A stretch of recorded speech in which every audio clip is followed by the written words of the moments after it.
It was a surprise to me and my family. Mother and Dad lived in Ansley Park for most of their life, and when they got older and sold the house, they moved to Plaza Towers. And in 1997, Dad passed away, and Mother continued to live there for about 4 more years, and then she later moved to Lynbrook. So when we were moving her to Lynbrook, I found 2 things. One was this big satchel suitcase that was under my dad's bed. I had no idea what was in it, and opened it and discovered all the paraphernalia for Pearl Harbor.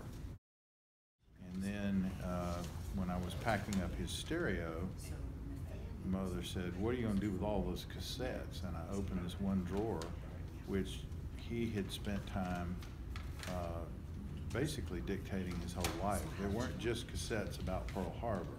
He sat in there, and she said, "I don't know, he goes in there on Sunday afternoon and talks to himself." What was there about December 7th, 1941? Complete description of being in Pearl Harbor when it was attacked, and what took place on his ship, and a description of the other ships that were being blown up, and torpedoes being dropped in the water. And he also mentioned that there was a sailor that had been living with a Japanese family that came to his ship the morning of, demanding, I think it was like 3 o'clock in the morning, because they'd all been out bar hopping, and wanted to speak to the captain to tell him that. What do you got to see him about, Clifton? He said, "Well, you don't know it, sir, but I've been living with a Japanese family while we've been here, and they have warned me that we ought not to be in Pearl Harbor on Sunday morning." I said, "What's the problem? Have you been drinking sake again?" "No, sir, I don't drink sake and I don't smoke."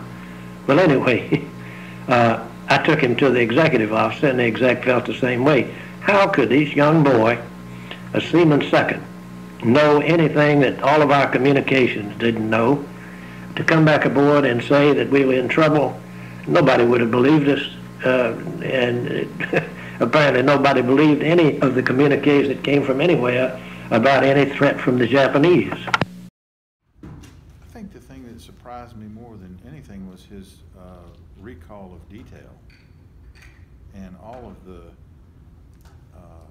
information that it was if you listen to them, you'd think, well, this guy's telling this story pretty fast.